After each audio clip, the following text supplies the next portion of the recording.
எல்லோருக்கும்,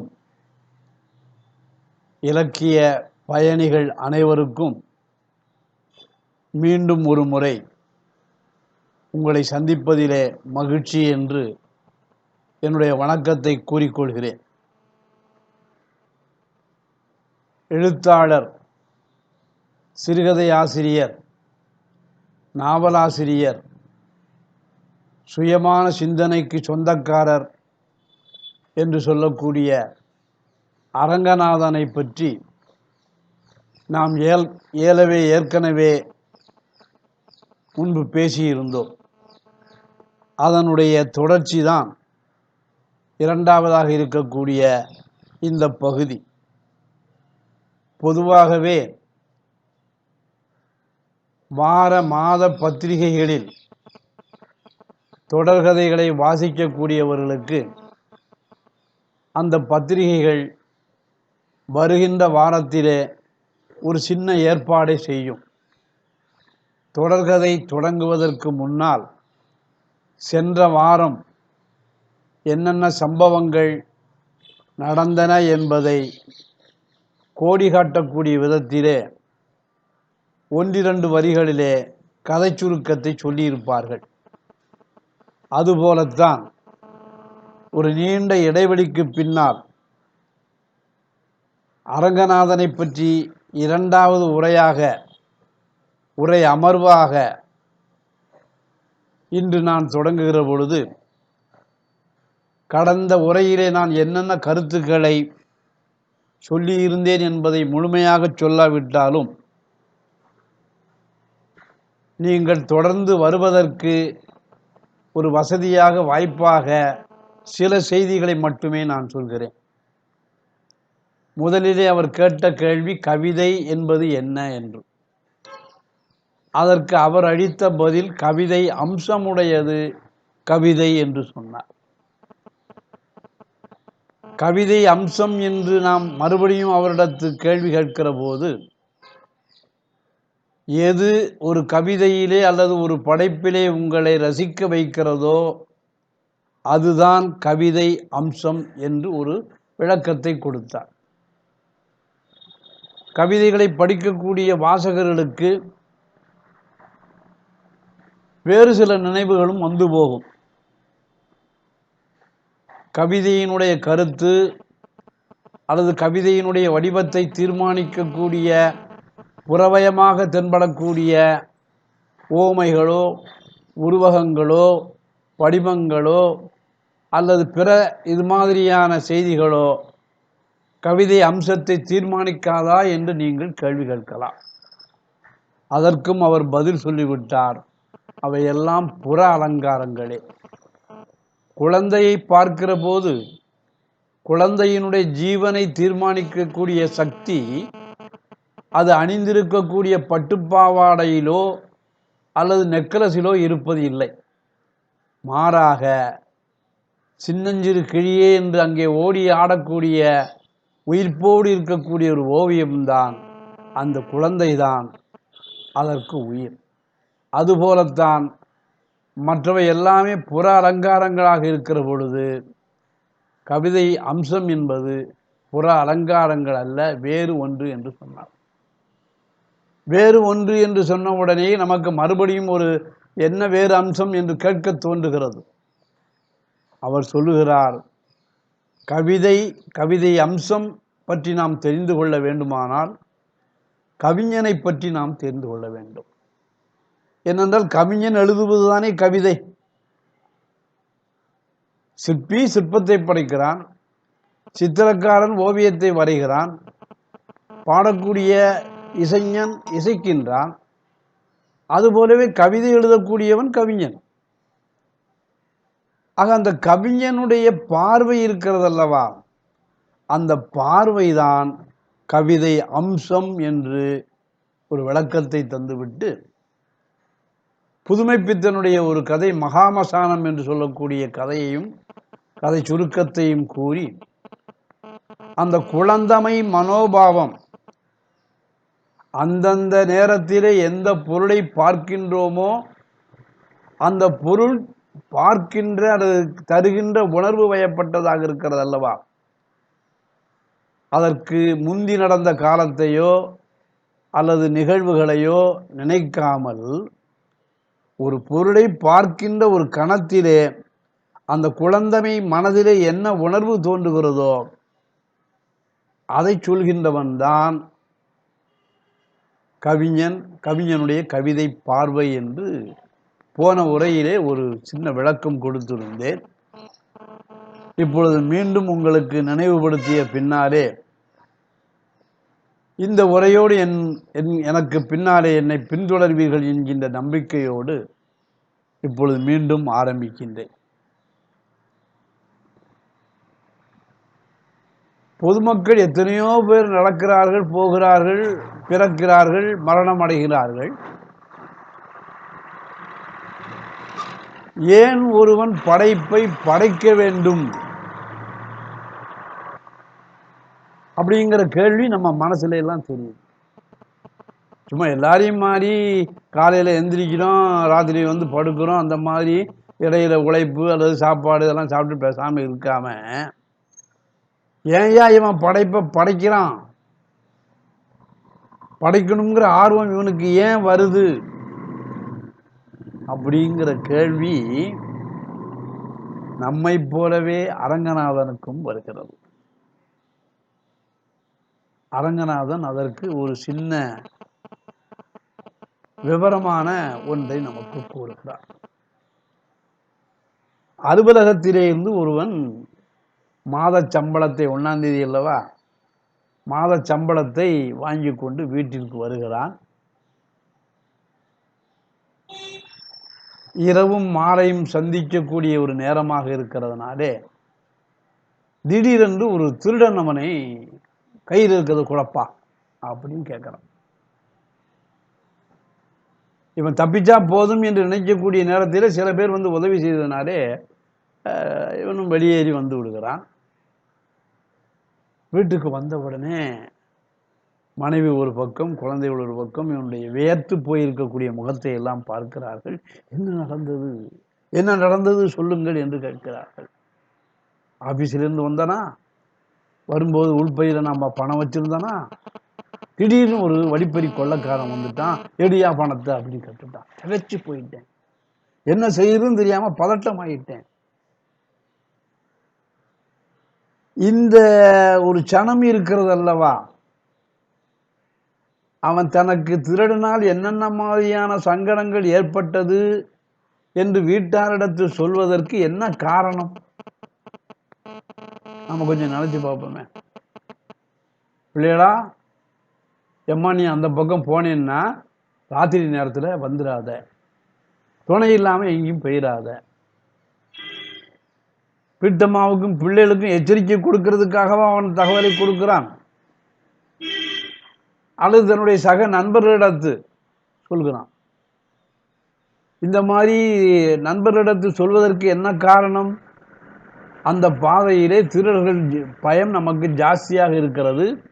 ஆகவே காவல்துறையை சார்ந்திருக்கக்கூடிய அதிகாரிகள் அந்த பாதையிலே கூடுதலான கவனத்தை செலுத்த வேண்டும் என்று காவல்துறைக்கு தகவல் கொடுக்கக்கூடிய ஒரு எச்சரிக்கைக்காகவா அவன் அந்த செய்தியை சொல்கிறான்? அப்படி நாம் நினைக்க வேண்டிய அவசியமே இல்லை.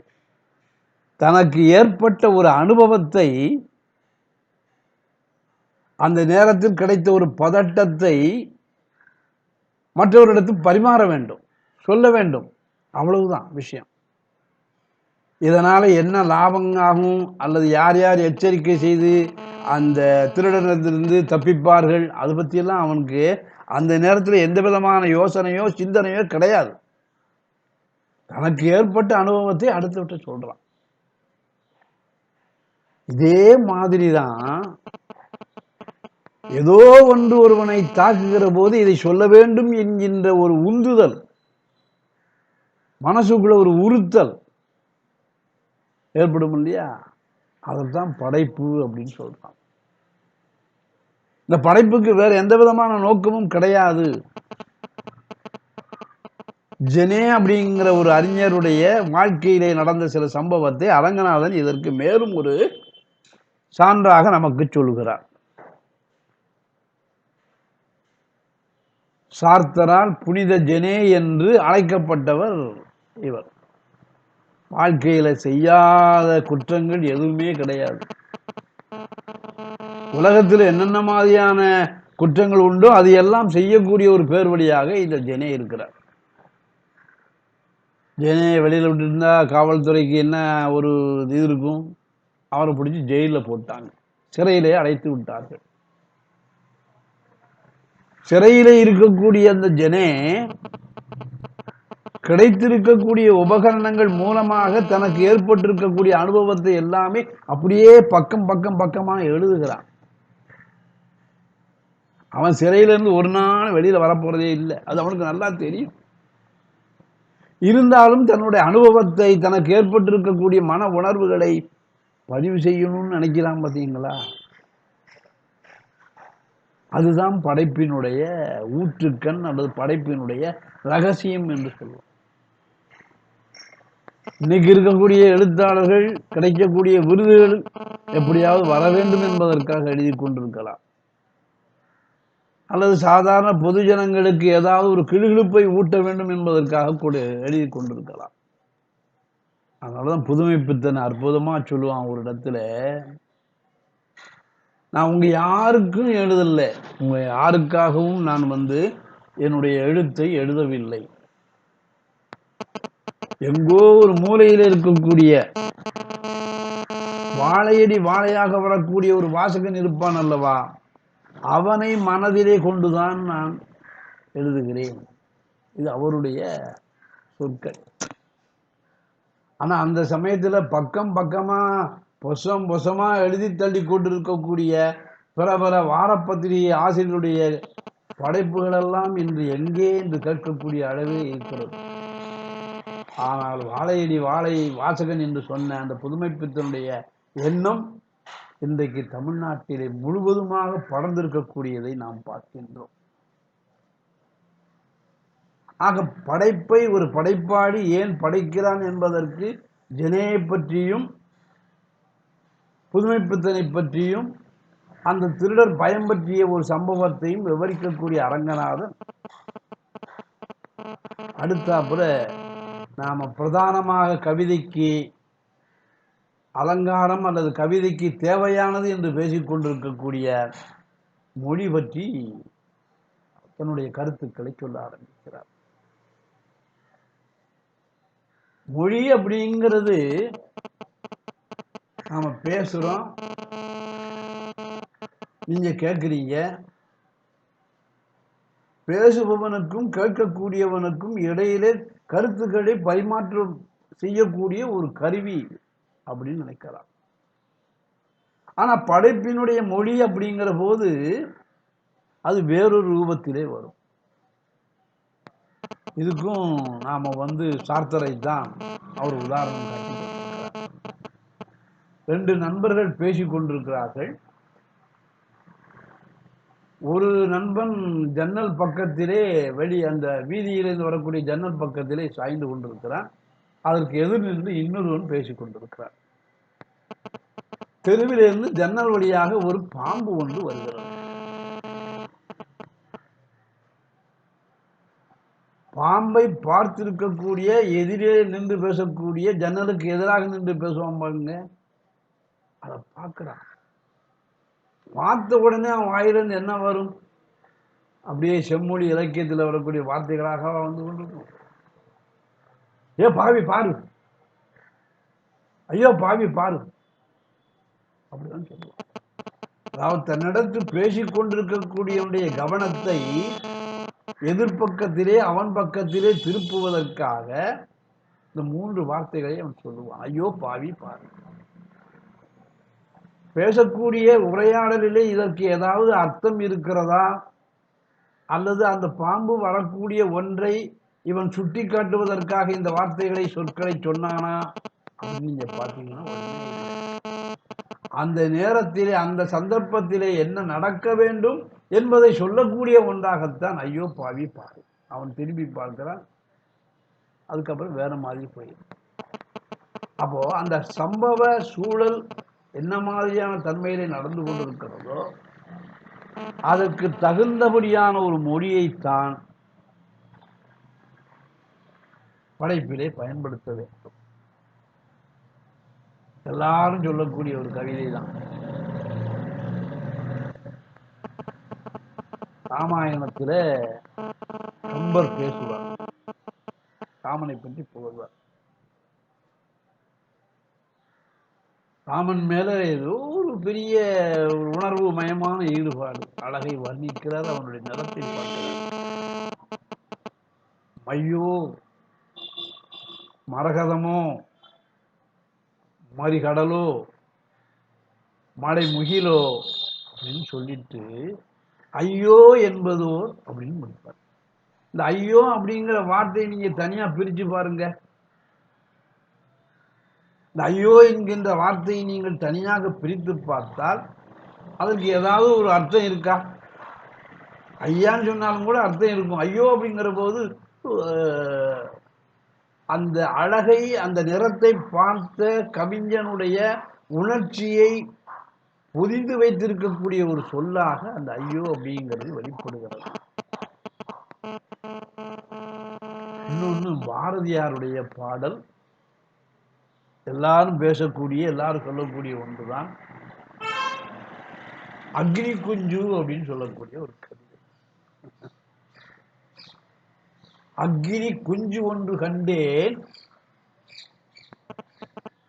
ஆங்கோர் பொந்திடை வைத்தேன், ஆங்கோர் காட்டிலோர் பொந்திடை வைத்தேன். வெந்து தணிந்தது காடு, வீரத்தில் தளலில் குஞ்சென்றும் மூப்பென்றும் உண்டோ அப்படின்னு சொல்லிட்டு போயிட்டு கடைசி வரியில் முடிப்பான், தத்திகிரிடுத தத்திகிரிடுத தித்தோம், தத்திகிரிடுத தத்திகிரிடுத தித்தோம் என்று முடிப்பான். இந்த தத்திகிரிடுத தத்திகிரிடுத தித்தோம் அப்படிங்கிற வார்த்தையை நீங்க ஒவ்வொரு எழுத்தா சொல்லி பாருங்க. என்ன ஒரு அர்த்தமில்லாத வார்த்தையை கையாண்டு விட்டானோ அப்படின்னு நினைக்கலாம். அக்னி குஞ்சு இந்த காட்டை எப்படியெல்லாம் அழித்தது, அதற்கு இளமை என்றும் முதுமை என்றும் கிடையாது, எல்லாவற்றையும் அழிக்கிறது.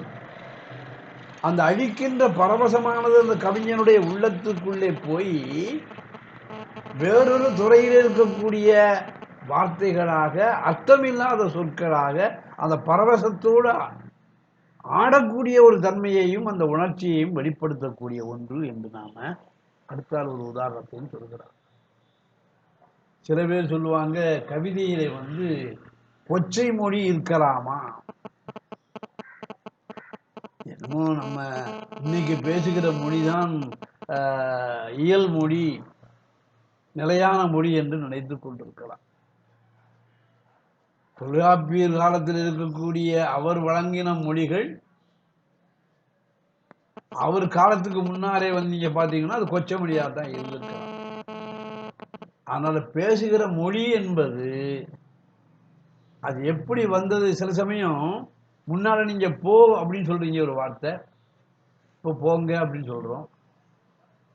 ஆரம்பத்தில் இந்த போ அப்படிங்கிற வார்த்தை நீ போ போ மனசில் இருக்கக்கூடிய கோபத்தை வெளிப்படுத்தலாம். நீ என்னடா போனா போயேன், ஆணவத்தை வெளிப்படுத்தக்கூடிய சொல்லாக இருக்கலாம். ஆனா இப்ப அதனுடைய தன்மை மாறிட்டு இல்லையா? இப்ப நீங்க உதாரணமா பாரதியார பாத்தீங்கன்னா பாஞ்சாலி சபதத்தில் சொல்வாரு, பொச்சுது பொச்சுது நல்லறம் அப்படின்பார். எல்லாமே இந்த சூதாட்டத்திலே இழக்கிற பொழுது அவனால் அடக்க முடியவில்லை இந்த உணர்ச்சியை. அதனால இது நம்ம இயற்தமிழ் சொல்ல போடலாமா அல்லது மக்கள் பேசக்கூடிய மொழியை போடலாமா அப்படிங்கிறதுலாம் அவனுக்கு கிடையாது. அந்த உணர்ச்சியை வெளிப்படுத்தக்கூடிய சொற்கள் எதுவாக இருக்கிறதோ அப்படியே அவன் போட்டுறான். பொச்சுது பொச்சுது நல்லறம் அப்படின்னு சொல்லும்போது படைப்பாளி மனசில் இருக்கக்கூடிய தவிப்பு, கோபம், இதுதான் செய்திய அப்படிங்கிற ஒரு அகங்காரம் எல்லாம். பிக்காசோ அப்படின்னு சொல்லக்கூடிய ஒரு அருமையான ஓவியர், அவன் வரைஞ்ச ஓவியம் கோர்டிகா அப்படின்னு சொல்லக்கூடிய ஒரு ஓவியம், ரொம்ப அற்புதமான ஓவியம். உலகப்போர் சமயத்திலே அணுகுண்டு வீச்சினாலே நிறைய அழிவுகள் நடந்து விட்டன. இது ஆடு, இது மாடு, இது மனுஷன், இது குழந்தை அப்படிங்கிற எந்த வேறுபாடும் இல்லாமலே போரின் அழிவுகள் நிகழ்ந்து கொண்டே இருக்கின்றன. போர்னா சும்மாவா நடக்கும்? ஒரு தாய் ஒரு குழந்தையினுடைய சவத்தை வைத்துக் கொண்டு, அந்த சவத்தினுடைய முகம் வந்து அது ஆடா மாடா அப்படிங்கறதும் நமக்கு தெரியாது. கையில ஏந்தி கொண்டு நிற்பதாக அந்த கோர்னிகா ஓவியத்தை வரைஞ்சிருப்பாங்க. நீங்க நினைச்சு பாருங்க, மனசுல அந்த ஓவியத்தை பாருங்க. அது ஆடு முகமா, மாடு முகமா, அல்லது குழந்தை முகமா, அல்லது இறந்து போன ஒருத்தருடைய முதியவருடைய முகமா, எதுவுமே தெரியல. ஆனா கையில ஒரு சடலம் இருக்கிறது. வேண்டி கொண்டு வருகிற போது அந்த ஓவியத்தை பார்க்கக்கூடியவனுடைய மனதிலே என்ன ஏற்படுகிறது? ஆஹா, ஒரு போரினுடைய அழிவு இந்த தாயை வந்து எவ்வளவு தூரத்திற்கு கோபப்பட வைத்திருக்கிறது. பார்க்கக்கூடிய அந்த ஓவியத்தை பார்க்கக்கூடிய மனதிலே நம்முடைய மனதிலே என்ன உணர்வை ஏற்படுத்துகிறதோ அதைத்தான் பிகாசோவும் அந்த ஓவியத்திலே செய்தான். அது அவனுடைய ஒரு விதமான எதிர்ப்பு குரல். அவன் வந்து தெருவில் இறங்கி உலக போருக்கு எதிராக போராட வேண்டும் என்கிற அவசியமே கிடையாது. தன்னுடைய எதிர்ப்பை வந்து இந்த ஓவியத்தின் மூலமாக அவன் தெரிவித்து விடுகிறான். ஆகவே படைப்பினுடைய மொழி அப்படிங்கிறது, கவிதையினுடைய மொழி என்பது அது சேரி மொழியாக இருக்கலாம், அல்லது மக்கள் புழங்கக்கூடிய கொச்சை சொல்லாக இருக்கலாம். அது பற்றி அல்ல, அந்த சந்தர்ப்ப சூழலை புலப்படுத்தக்கூடிய ஒன்றாக மொழி இருக்க வேண்டும் என்பதை சொல்கிறார். அடுத்து ஒரு அம்சம் என்ன அப்படின்னு சொல்லியாச்சுன்னு சொன்னா, கவிதைக்கு தேவையானது என்று சொல்லக்கூடியவர் அடிக்கடி பேசக்கூடியது என்னன்னு சொன்னா ஒத்திசைவு என்று சொல்வார்கள். ஆங்கிலத்தில் என்ன சொல்லுவாங்கன்னா ரிதம் என்று சொல்வார்கள். தமிழிலே லயம் என்று சொல்லலாம். ஒத்திசைவு அப்படிங்கிறது, லயம் என்பது படைப்புகளிலே கையாளக்கூடிய சொற்களினாலே வருவது. இது நீங்க இந்த லயம் அப்படிங்கிற ரிதம் சொல்றோம் இல்லையா, இது எந்த வகைமையிலே அதிகமாக இருக்கும்? சிற்பத்திலையும் இருக்கலாம், ஓவியத்திலையும் இருக்கலாம். ஆனால் இந்த லயம் என்று சொல்லக்கூடிய சொற்களை சொல்லக்கூடிய ஒன்று என்பது இசைத்துறையிலே தான் அதிகமாக பயன்பட்டுக் கொண்டது. அப்ப இசைத்துறைக்கு தேவையான ஒன்று லயம் என்று சொல்லக்கூடியது கவிதையிலே வந்தால் தப்பு இல்லை. ஆனால் கவிதையில் லயம் இருக்க வேண்டும், இருந்தால்தான் அது கவிதை என்று சொல்வது. எப்படி இசைத்துறையிலே கவிதை அவன் தேவையில்லை என்று அவர்கள் நினைப்பார்களோ, அதுதானே ஒரு பெரிய போராட்டமே திரைப்படத்துறையில நடந்தது. இசையமைப்பாளருக்கும் பாட்டு எழுதக்கூடியவருக்கும் போட்டி, நீயா நானா. கடைசியில் யார் வெற்றி பெற்றா? இசையமைப்பாளர் தான் வெற்றி பெற்றார். நான் இல்லாட்டி நீ இல்லை. ஏன்னா இசைத்துறைக்கு கவிதை தேவையில்லை. ஆனால் இசைத்துறைக்கு தேவையாக இருக்கக்கூடிய இந்த லயம், சொல்லின் அமைப்பு, சொல் ஒழுங்கு கவிதையில் வர வேண்டும். ஆனால் கவிதையில் அது இருந்தால்தான் ஏற்றுக்கொள்வோம் என்பது நாம ஒத்துக்கொள்ள முடியாத ஒரு வாதம் என்று நிறைய நாம பார்க்கலாம். அதுக்குதான் இந்த எதுகை, மோனை, இயைபு இதெல்லாம் நிறைய பேசிக்கிட்டே வர்றாங்க. சினிமா பாடல்கள் முக்கால்வாசியை பார்த்தாச்சுன்னு சொன்னா இந்த இயைபு அப்படிங்கிற ஒண்ணு இல்லைன்னா அது அர்த்தம் இருக்கா இல்லையான்னு தெரியல. முதல் வரியில கொண்டேன் போடுவான், அடுத்த வரி முடிவு கண்டேன் போடுவான், மூணாவது வரியில வெண்டேன் அப்படிம்பான். அடுத்த என்ன சொல்லணும், நம்ம அங்க எங்கேயாவது கேஸ் போயிட்டுதுன்னா எண்டேன் அப்படின்னு சொல்லி, எண்டேன் கேஸ் இல்லை, இங்க வெண்டேனுக்கும் கொண்டேனுக்கும் எப்படி வரும் அதை பத்தி கவலை இல்லை. இயைபு வந்து நமக்கு வந்து விடுகிறது. அதனால அதையும் ஒரு பெரிதாக பொருட்படுத்த வேண்டிய ஒன்று அல்ல என்று சொல்கிறார். இப்போ ஒரு கேள்வி மறுபடியும் ஆரம்பிக்கிறார். மரபு, ட்ரெடிஷன் கவிதையிலே தொடர்ந்து இருக்கக்கூடியதா? மரபு காக்க வேண்டும் என்று சொல்லக்கூடியவர்கள் மரபை மீற வேண்டும் என்று சொல்லிவிட்டு மறுபடியும் மரபை பேண வேண்டும் என்று ரொம்ப விசித்திரமான ஒரு என்ன சொல்றது வாதத்தை தான் வைப்பார்கள். ஆனா நம்ம என்ன பார்த்துக்கணும்னு சொன்னா கவிதைக்கு தேவையானது கவிதை அம்சம் என்றுதான் சொல்லியிருக்கு. அந்த கவிதை அம்சம் என்பது 2000 வருஷம் 5000 வருஷத்துக்கு முன்னால் போனாலும் இப்ப இருக்கக்கூடிய காலகட்டத்திலேயும் இனிமேல் வரக்கூடிய 2000 வருஷம் கழிச்சாலும் கூட அந்த உணர்ச்சிகள் மாறுமா? அந்த உணர்ச்சிகள் மாறாதியா? அதனால கவிதை மரபு என்பது ஒரு சின்ன எனக்கு நினைவிலே வந்தது. அரங்கநாதன் அவர்களே ஒரு கதை எழுதியிருப்பார், கண்ணோட்டம் என்று சொல்லக்கூடிய. யாரும் இல்லாத ஒரு தெரு, ஒரு பெண்மணி கழுத்திலே சங்கிலி அணிந்து கொண்டு போயிருக்கிறார், கடந்து போய் கொண்டிருக்கிறார். திடீர்னு சைக்கிள்ல ஒருத்தர் வரலாம், லாபகமா அவர் கழுத்தில் இருக்கக்கூடிய சங்கிலிய அபகரிச்சுட்டு ஓடிவிட்டார். அப்படி பார்க்கிறார், நீ பார்த்துட்டே இருக்கிறார். எல்லாம் என்னமா என்னமா என்னமா என்று விசாரிக்க வருகிறார்கள். அவரவர்கள் தெரிந்திருக்கக்கூடிய விஷயங்களை எல்லாம் சொல்லிவிட்டு போயிருக்கிறார்கள். அதை பற்றி அவன் அந்த பெண்ணு கவலைப்படுறார். அந்த இடத்திலே நின்று கொண்டிருக்கிற பொழுது பக்கத்து வீட்டு பையன் ஒருத்தன் சைக்கிள் வேகமா போச்சு, மூச்செல்லாம் மூச்சு வேகமா இறக்க ஓடி விடுகிறார். அம்மா கறி கேட்கற, ஏண்டா இப்ப வேகமா ஓடிய, இப்ப ஏண்டா வேகமா ஓடிடும். பெருகிற முனையில சைக்கிள்காரன் போயிட்டே இருந்தான். திடீர்னு அங்கிருந்து வந்திருக்கக்கூடிய ஒரு மோட்டார் வாகனம் அவன் மேல மோதிட்டு கை வேற கால் வேற உடம்பு வேற இப்படி தனித்தனியா கிடக்கு. ஆனாலும் அவன் கையில சங்கிலி.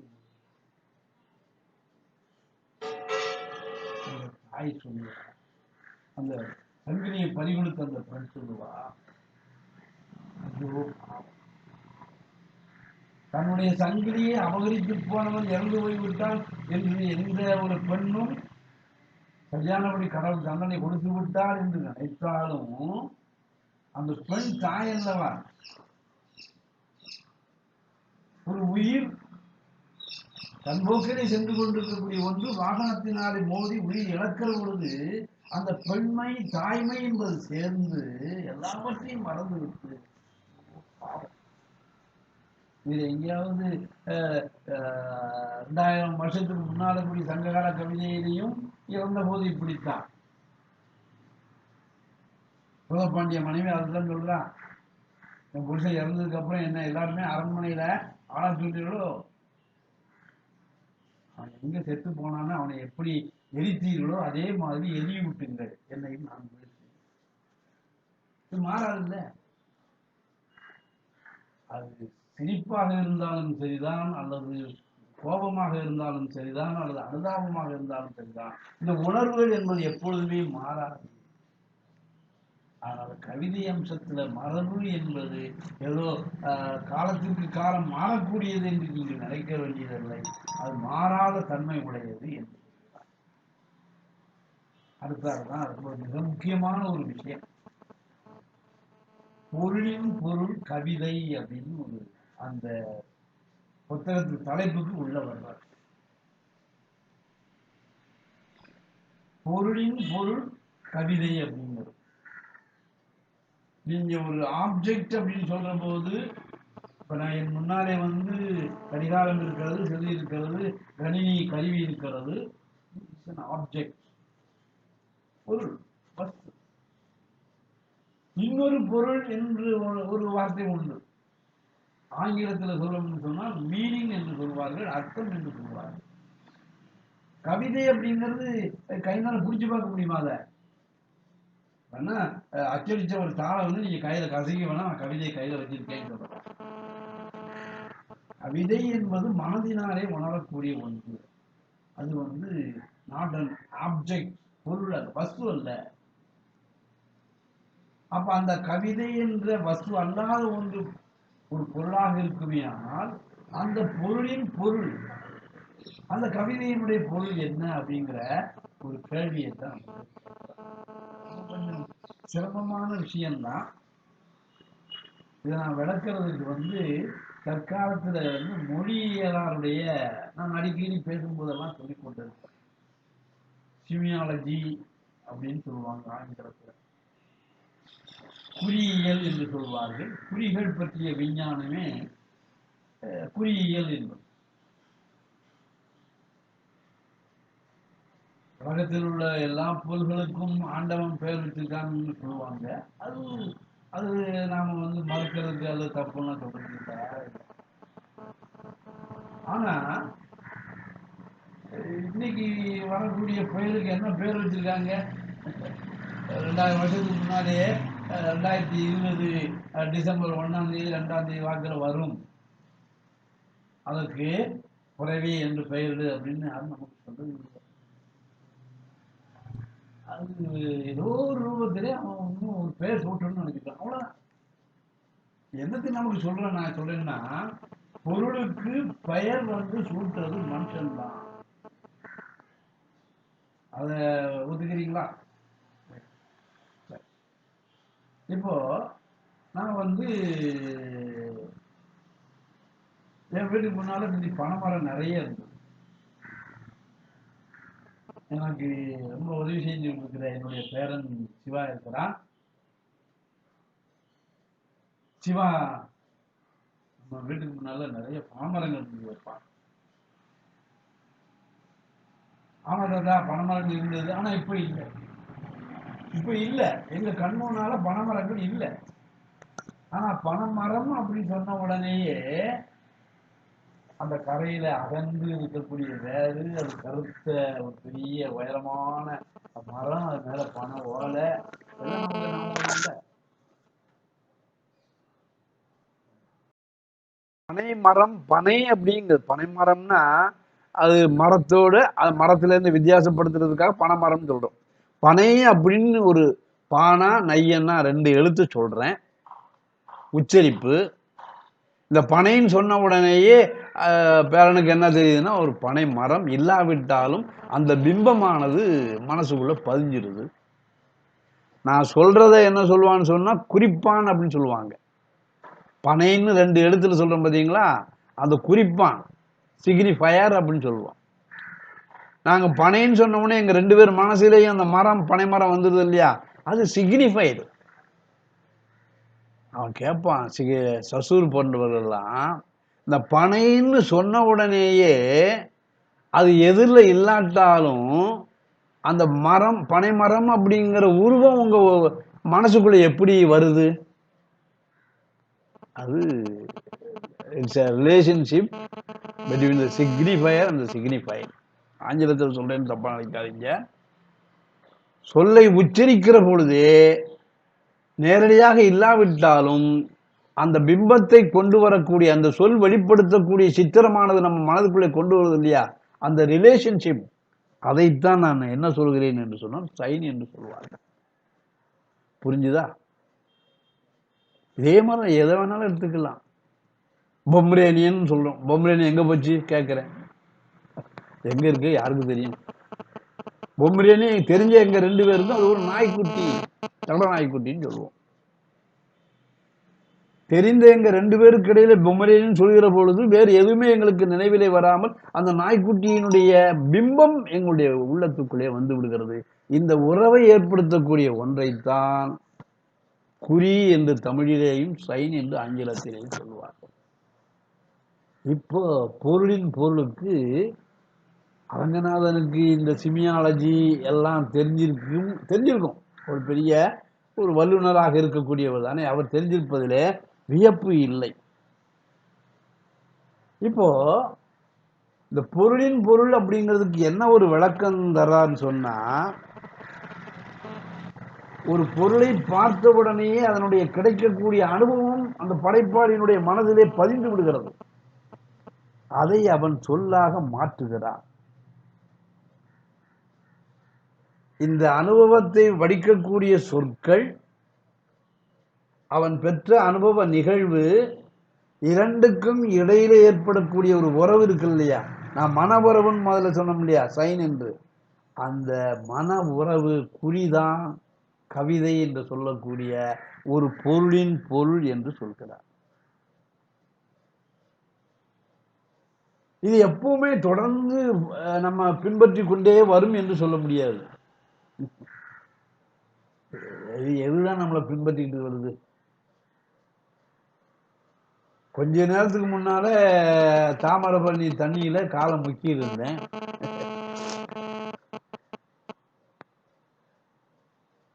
அடுத்த செகண்ட்ல வரக்கூடிய தண்ணி நான் போன செகண்ட்ல முக்கின அதே தாமிரபரணி தண்ணியா? இல்ல, அது அங்கே போயிட்டு. புதுமை பித்தன் சாமியா சீடை அப்படின்னு ஒரு தலைப்புள்ள ஒரு கதையில சொல்லுவார். அந்த பேராச்சி அம்மன் கோயில் படித்துறையில ஒரு சின்ன பிள்ளை காலை தண்ணிக்குள்ள போட்டுட்டு அப்படியே காலை மேல எங்கேயுமா ஆட்டிக்கிட்டே இருக்கும். கொஞ்ச நேரம் கழிச்சு என்னாச்சுன்னு சொன்னா, இது சூரியன் பார்த்துக்கிட்டே இருக்கலாம்.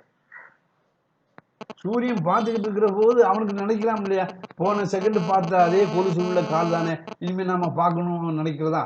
இல்ல. சூரியன் வந்து இன்னும் அவன் மேற்க மறையாம இந்த பிள்ளை எப்போ காலை தூக்கும்டான்னு காத்துக்கிட்டு இருக்கான். போன செகண்ட்ல, போன நிமிடம், போன சணத்துல நாம முங்கி குளிச்ச அதே தண்ணீர் தான் அதே நதியிலே ஓடிக்கொண்டிருக்கிறது என்றும் யாருமே சொல்ல முடியாது. அதனால பார்க்கக்கூடிய அந்த நிகழ்வு நம்ம மனசுல ஏற்படுத்தக்கூடிய அந்த உணர்வுன்னு சொல்றோம் இல்லையா, அது வந்து ஒரு தொடர்ச்சியாகவே இருக்காது. இதுக்கும் அரங்கநாதன் அருமையா ஒரு இடத்துல சொல்றாரு. ரசல் என்று சொல்லக்கூடிய ஒரு பெரிய தத்துவ ஞானி, அவர் கடற்பயணம் மேற்கொண்டிருக்கிறாரு. கடல்ல விழுந்துட்டார். கடல்ல விழுந்தவர் எப்படியோ தப்பிச்சு பிழைச்சி அவரை வெளியில கொண்டு வந்துடுறாங்க. நிருபர்கள் எல்லாருமே ஓடி போய், ஏன் நீங்க கடல்ல விழுந்த போது என்ன நினைச்சுக்கிட்டீங்க, என்ன நினைச்சுக்கிட்டீங்க, என்ன பழக்கமா இருக்கு? அவர் சொல்றாரு, தண்ணீர் ரொம்ப குளிர்ச்சியா இருந்ததுன்னு நினைச்சேன். அந்த நேரத்தில் அதான் தெரியும், திடீர்னு ஒரு வெக்கையான அல்லது ஒரு பாதுகாப்பான ஒரு இடத்துல இருந்து பாதுகாப்பு இல்லாத ஒரு இடத்துல விடுகிற போது அந்த நேரத்தில் என்ன உணர்வு தோன்றுகிறதோ அதைத்தான் அவரு அழகா. அதனால உணர்வுகள் என்பது நதி நீரை போல போன வினாடியிலே நாம பார்த்த அதே நீர்தான் இப்பொழுதும் ஓடிக்கொண்டிருக்கிறது என்று நம்மால் சொல்ல முடியாது. இது கவிதையினுடைய பொருளின் பொருள் என்பதை சொல்றார். அப்ப ஒரு கவிதையை வந்து நம்ம ஏதாவது ஒரு உதாரணம், கவிதையும் திறனாய்வும் என்று நான் அடுத்த உரையில சொல்ல போகிறேன். ஆனால் இந்த பொருளின் பொருள் என்பது எப்படி ஒரு கவிதையை பொறுத்தவரையிலே தீர்மானிக்க முடியும்?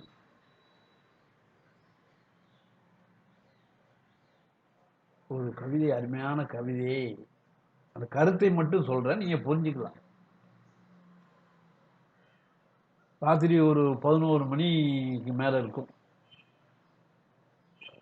ஒரு பெண்ணு தாய் வீட்டுக்கு வருகிறாள்.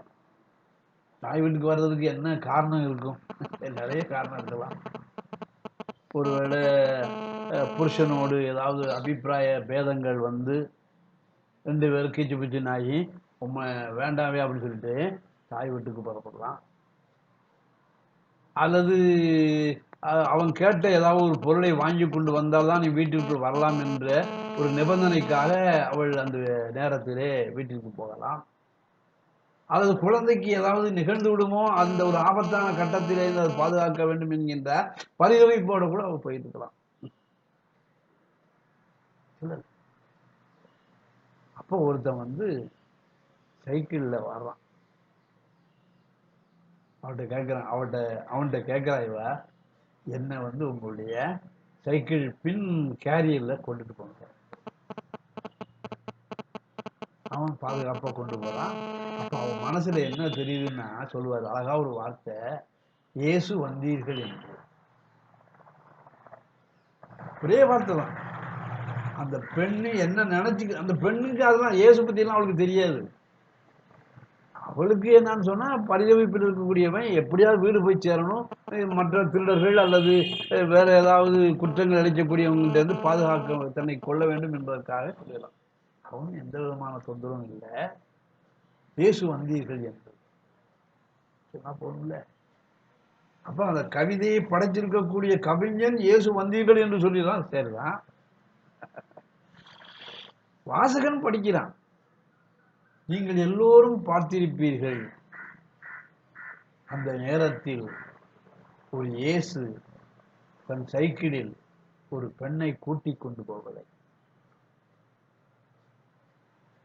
நீங்கள் எல்லோரும் அப்படின்னு சொல்லும் போது அங்கதான் ஒருத்தருமே இல்லையா? அப்ப நீங்கள் எல்லோரும் யாரு? நீங்கன்னா படைப்பாளி இல்லை, அந்த கவிதையை படிக்கக்கூடிய வாசகர்கள். எப்படி அந்த கவிதையை படைத்த படைப்பாளிக்கு இயேசு வந்தீர்கள் என்று சொன்னாலோ, அந்த உணர்வு வெளிப்பட்டதோ, அதே மாதிரி படிக்கக்கூடிய வாசகர்கள் எப்பா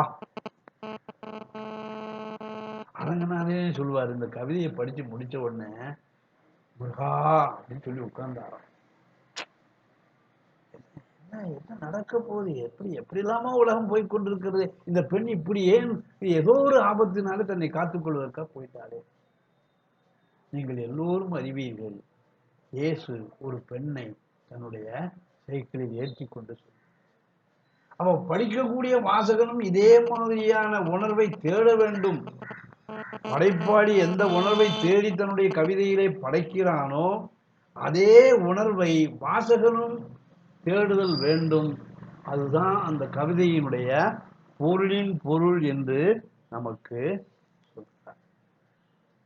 ஆக இந்த உரையிலே நான் மீண்டும் சொன்னதை தொகுத்து சொல்கிறேன். ஒரு படைப்பை படைப்பாளி ஏன் படைக்க வேண்டும், அது ஒரு கேள்வியா இருக்குது. படைப்பினுடைய மொழி என்பது அது சேரி மொழியாக கொச்சை மொழியாக இருந்தாலும் கேட்கக்கூடியவனுக்கும் உரையாடக்கூடியவனுக்கும் சந்தர்ப்ப சூழலுக்கு தகுந்தபடி அந்த மொழி கையாளப்பட வேண்டும். ஒத்திசைவு என்று சொல்லக்கூடிய ஒரு உத்தியானது அது இசைத்துறைக்கே உள்ளது. எப்படி இசைத்துறைக்கு கவிதை தேவையில்லை என்று அவர்கள் நினைப்பார்களோ அதுபோலவே கவிதைக்கும் ஒத்திசைவு தேவையில்லை, இருந்தால் பரவாயில்லை என்பதையும் சொல்லுகிறார். கவிதை அம்சம் அது எத்தனை நூற்றாண்டுகள் கழிந்தாலும் ஒரு நிகழ்ச்சியை பார்த்தவுடன் ஏற்பட்டிருக்கக்கூடிய மன உணர்வுகள் என்பது எந்த காலத்திலும் அழியாது என்பதை, ஆகவே கவிதை அம்சம் மரபு என்பது எந்த காலமானாலும் ஒன்று போலத்தான் இருக்கும் என்பதை அடுத்த பகுதியிலே சொல்லிவிட்டு, பொருளின் பொருள் என்பதை அற்புதமாக, அதாவது உணர்வு அப்படிங்கிறது படைக்கக்கூடியவனுக்கும் இருக்க வேண்டும். அதுதான் நம்ம என்ன சொன்னோம்னா, பிக்காசோவினுடைய கோர்னிகா ஓவியத்தை சொன்னேன்.